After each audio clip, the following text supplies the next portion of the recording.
28व्या पाठातील आता काही आपण धातू पाहूया, स्वप धातू, आणि एक एक त्याचं वाक्य बनवूया. बघा, स्वप. आता हा स्वप कसा आहे? अकर्मक धातू आहे, म्हणजे याच्यामध्ये कर्म शक्यच नाही. स्वपिती. मग सोपं वाक्य कसं बनेल? बालकः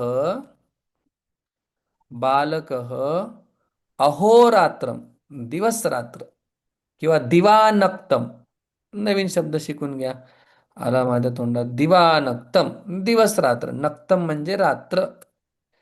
दिवानक्तम काय करतो? झोपून राहतो. बालकः दिवानक्तम स्वपिती. मग आता तुम्ही काय करा, या स्वपितीचेच अजून दोन वाक्य बनवा स्वतः नंतर, म्हणजे स्वपिती तुमच्या थोडं तरी लक्षात राहील, नाही का नाही? कुंभकर्ण पाहता. येईल ना. हा, कुंभकर्ण षडमासपर्यंतम स्वपीती. 6 महिन्यापर्यंत तो झोपतो. षडमास. माता मध्यान्हे स्वपीती. ठीक आहे. लक्ष्मण चतुर्दश वर्षांनी पर्यंतम कदापि न स्वपीती. कधीच झोपले नाहीत लक्ष्मणजी. आस धातू आहे, आस. म्हणजे काय? बसणे. मग आता हा अवघड धातू वापरण्याच्या ऐवजी आपण कुठला वापरणार? सीदती, आहे का नाही? सीदती सोपं आहे आपल्याला, पटत. पण आज थोडासा वेगळा चालतो. बसणे किंवा होणे, म्हणजे जसा आपला भवती आहे त्या अर्थामध्ये. मग बघा कसा चालतो हा. आपण फक्त त्याचं एका याच्यामध्ये वाक्य बनवूया. आस आस्ते. द्वितीय गणातला आहे. उपवेशने म्हणजे बसणे. आस्ते, आसाते, आसते, आसे, आसाथे. मग आता हे किती सागर आहे, मग तुम्ही किती खोल जायचं तुमच्यावर आहे. आपण फक्त आस्तेपर्यंत सीमित राहूया. नृपः राजा सिंहासने असतात. तुम्हाला विचारत नाही, तुम्ही स्वतः नंतर एक एक वाक्य बनवायचं, तुम्हाला थोडंसं लक्षात राहावं म्हणून. आस्ते, राजा काय करतो? सिंहासनावरती बसतो. ठीक आहे. मग दोन अर्थ आहेत त्याचे, दोन्ही पण अर्थामध्ये तुम्ही पाहून घ्या. मग आता हा आस सुद्धा कसा आहे? अकर्मक धातू आहे. कर्म त्याच्यामध्ये शक्य नाही. हम्म. मग साईड बाय साईड अकर्मकचाही तुम्ही थोडंसं लक्षात घ्या. अवगच्छती. अवगच्छती म्हणजे काय? समजणे. समजणे. अहम. आता हा सोपा झाला, कारण की गच्छती सारखा चालणार. अहम संस्कृतम संस्कृतम अवगच्छामि. सोपं. गच्छ, त्याला पुढे फक्त अव लावायचे. मला संस्कृत समजतं. आणि या अवगच्छती बरोबर तुम्हाला माहिती आहे, निच प्रत्ययामध्ये काय होतं? प्रयोज्यकर्त्याची द्वितीया होते. पुन्हा सांगतो, या अवगच्छती धातूमध्ये ज्यावेळी आपण निच प्रत्यय करतो, त्यावेळी कर्त्यामध्ये सगळीकडे तृतीया होते, पण या अवगच्छती बरोबर द्वितीया होते.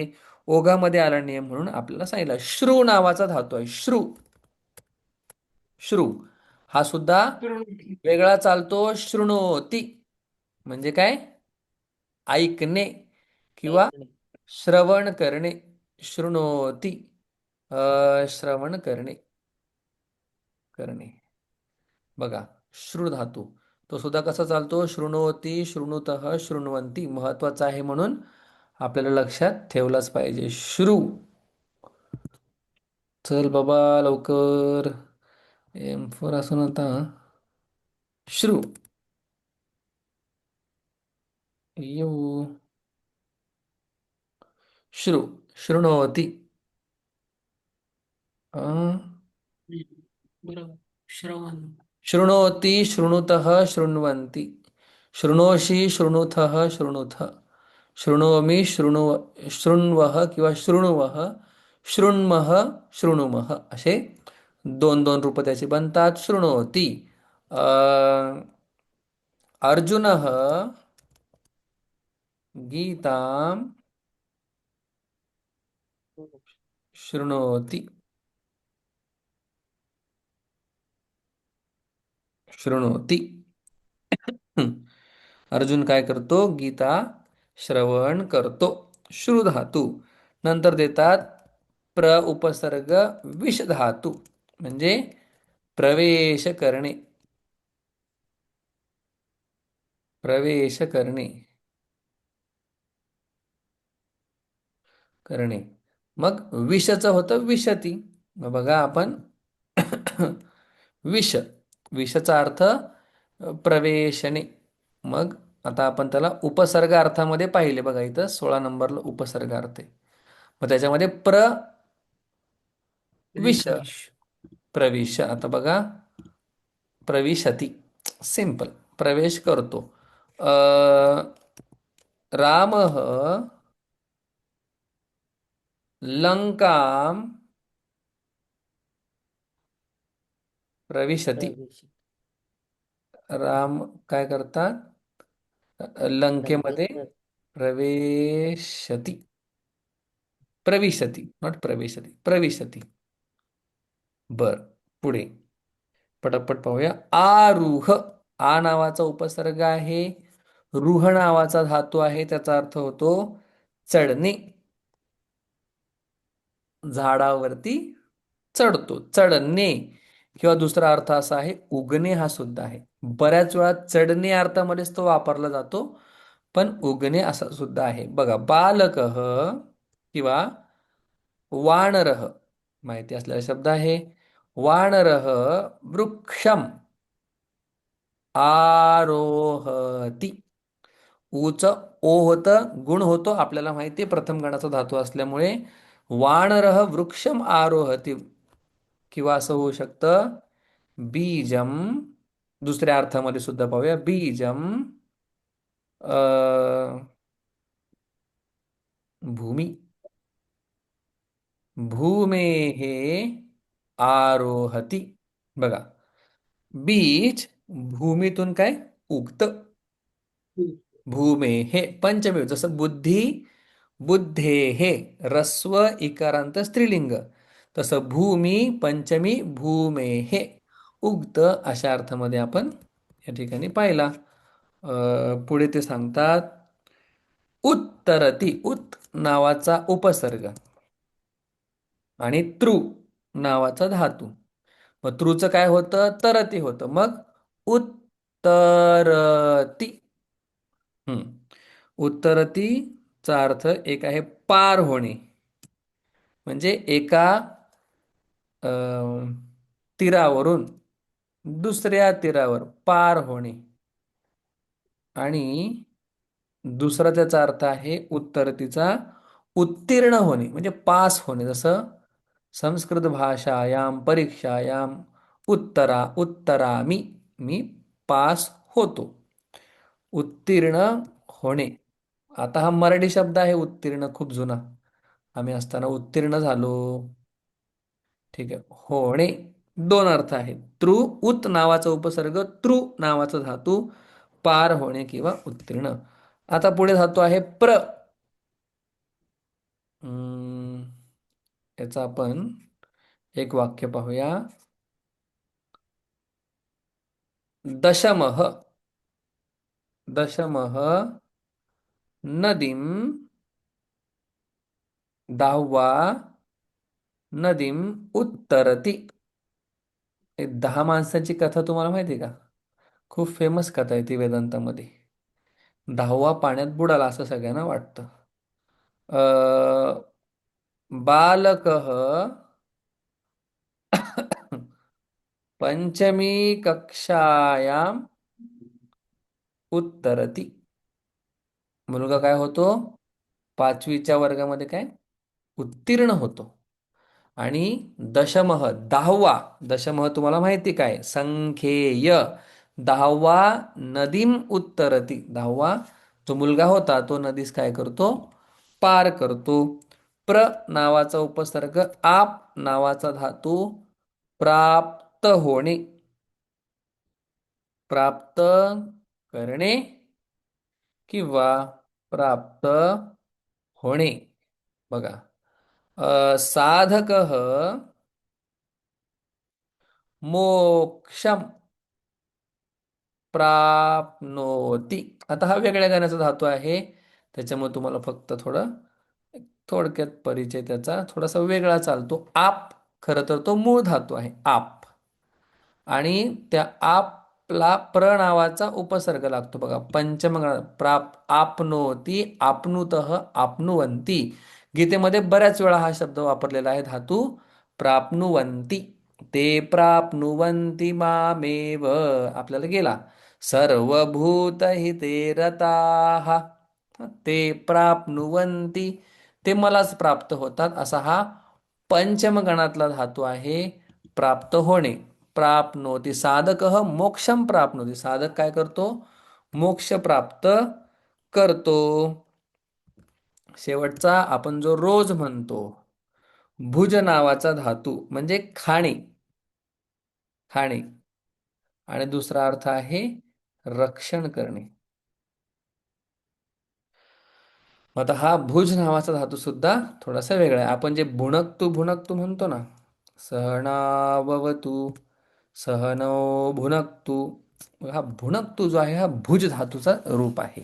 पहिला आपण आता हे वेगवेगळ्या गणातले धातू बघा भुणकती. मग आता हा जो धातू आहे कसा आहे. आता तुम्हाला उभयपद म्हणजे काय हे सुद्धा माहिती आहे. उभयपद आहे का.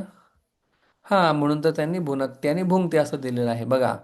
हा परस रुधादी परस्मैपदी. मग दोन दोन रूपं का दिली. ओके ठीक आहे.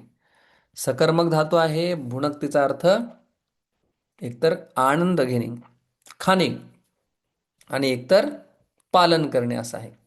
मग सहनव भुनक्तू आम्ही जे हे ज्ञान शिकत आहोत याचा आम्ही दोघांनी पण आस्वाद घ्यायचा. मग भुनक्तूचा अर्थ ऐका ऐका. मग भुनक्तूचा अर्थ ऐका. मग भुनक्तूचा अर्थ रक्षण करणे असा का नाही घेतला. कोणी असं म्हणेल. आता हे सगळे विचार मांडतात विद्वान लोक. याचा अर्थ असाच का त्याचा अर्थ तसाच का. आपल्याला केवढं खोलात शिरायचं नाहीये.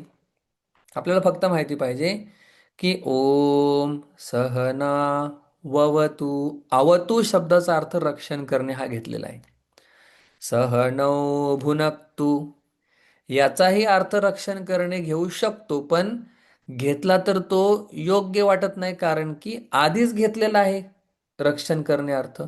दोन दोन वेळा एखादी गोष्ट सांगितली जाते त्यावेळी काय द्विरुक्ती नावाचा दोष येतो. ऐका हे शास्त्र आहे बरं का. दोन दोन वेळा ज्यावेळी एखादी गोष्ट सांगितली जाते त्यावेळी काय द्विरुक्ती नावाचा दोष येतो. मग तुम्ही अवतू म्हणजे रक्षण करणे भुनक्तू म्हणजे रक्षण करणे असा अर्थ घेतला तर द्विरुक्ती नावाचा दोष वेदांवरती येईल. म्हणून एका शब्दाचा एका धातूचा अर्थ अवतूचा अर्थ रक्षण करणे आणि दुसरा जो भुणकतू आहे त्याचा अर्थ काय आम्ही त्याचा आनंद घेणे आस्वाद घेणे खाणे अशा प्रकारचा अर्थ आहे. आपण फक्त वर्तमान काळात बघूया. भुनक्ती भुंक्त भुंजंती हा गेलेला आहे. हा गेलेला आहे शब्द बरं का. तिसऱ्या अध्यायामध्ये गेलाय. यत्करो नाही आत्मक ये पचन्त्यात्मकारणात. अरे यज्ञशिष्टाशिनः सन्तो उच्यन्ते सर्वकिल्बिषैः भुञ्जते ते त्वगं पापाः ये पचन्त्यात्मका भुञ्जते ते त्वगं पापाः ये पचन्त्यात्मकारणात. जे फक्त स्वार्थासाठी जेवण बनवतात. बनवताना देवाचं नाव नाही खाताना देवाचं नाव नाही खाल्ल्यानंतर देवाचे आभार नाहीत ती लोक जेवण खात नाहीत तर ते पाप खातात भगवान सांगतात. यज्ञशिष्टाशिनः संतः आणि काय गोड चिंतन आहे बघा. ऐका ऐका. आपण जे जेवण बनवलेलं आहे त्या जेवणातला थोडासा भाग भगवंताला दिला किंवा घरी आलेल्या साधू संतांना दिला. साधू संत रोज येणार नाहीत. घरी असणाऱ्या देवाला दिला आणि उरलेला भाग म्हणजे आधी देवाला नैवेद्य आणि उरलेला भाग जर आपण खाल्ला तर आपली सगळी पापं नष्ट होतात. तिसऱ्या अध्यायातला गोड श्लोक आहे. स्वाध्याय परिवारामध्ये जेवणाच्या आधी हा म्हणतात. पांडुरंग परमपूज्य प्रातस्मरणीय पांडुरंग शास्त्री आठवले ज्यांनी निस्वार्थ परमार्थ केला आणि अख्ख्या जगाला निस्वार्थ परमार्थ काय असतो ह्याची जाणीव करून दिली. अतिशय शुद्ध परमार्थ ज्यांनी केला आणि करायला लावला लोकांना सुद्धा. ठीक आहे, त्यांचे लोक भाव फेरीला गेल्यानंतर पाणी सुद्धा घेत नाही ज्या घरी थांबलेत. जेवणाचं सगळं साहित्य सगळं सोबतच असतं, काहीच घेत नाही का? दादांची ती शिकवण आहे, म्हणजे पांडुरंग शास्त्री आठवलेंची. जेवायच्या आधी त्यांच्या इथं म्हणतात भुंजते. आणि ये पचन त्यात्मुका ये पचन त्यात्म कारणात आत्मकारणात ये पचनती, जे फक्त स्वतःसाठीच पचवतात, जेवण करतात, बनवतात, ते भुंजते तू अघम. अघ म्हणजे पाप. अशा प्रकारे हा भुंजती धातू आहे. भुणक्ती आणि भुंगते असे दोन आपण बनवूया, कारण की दोन रूप आहेत. राम अन्नम भुनक्ती आणि राम भोजनम भुंक्ते. राम भोजनम भुंक्ते. राम अन्नम भुनक्ती. मग भुनक्ती भुंक्ते एक आहे परस्मैपदी, एक आहे आत्मनेपदी. भुंक्ते आत्मनेपदी आणि भुनक्ती परस्मैपदी. अशा प्रकारे हे धातू आहेत. एकदा त्यांना पुन्हा उजळणी देऊया. स्वपीती झोपणे. आस्ते बसणे किंवा होणे. अवगच्छती समजणे. शृणोती श्रवण करणे. प्रवेशती प्रवेश करणे. आरोहती चढणे. उत्तरती पार होणे किंवा उत्तीर्ण होणे. प्राप्नोती म्हणजे प्राप्त करणे. आणि भुंकते किंवा भुणकती यांचा अर्थ होतो एकतर खाणे, आनंद घेणे, आणि दुसरा अर्थ रक्षण करणे. अशा प्रकारे हे धातू संपलेले आहेत. एक 34 वाक्य यांनी दिलेले आहेत. त्यांचं आपण पुढच्या पाठामध्ये चिंतन करूया. आज आपण मुख्य काय पाहिलं असेल तर प्रायोजक किंवा निजंत प्रत्यय असताना सुद्धा ज्या ठिकाणी कर्त्याची तृतीया होत होती तिथे गत्यर्थक धातू, समजणे अर्थाचे धातू, खाणे अर्थाचे धातू यांमध्ये काय किंवा अकर्मक धातू आणि काही अन्य धातू यांच्याबरोबर द्वितीया होते, हे आपण पाहिलं मुख्य. आणि नंतर बरेचसे धातू पाहिले ज्यांचे इररेग्युलर फॉर्म, वेगवेगळी वेगवेगळी रूप आहेत, त्यांचंही थोडंसं आपण चिंतन केलं. जेवढं होईल तेवढं आपल्याला काय लक्षात ठेवायचं आहे. ठीक आहे, इथून पुढे असं वाढतच जाणार आहे, पण आपण लक्षात ठेवूया.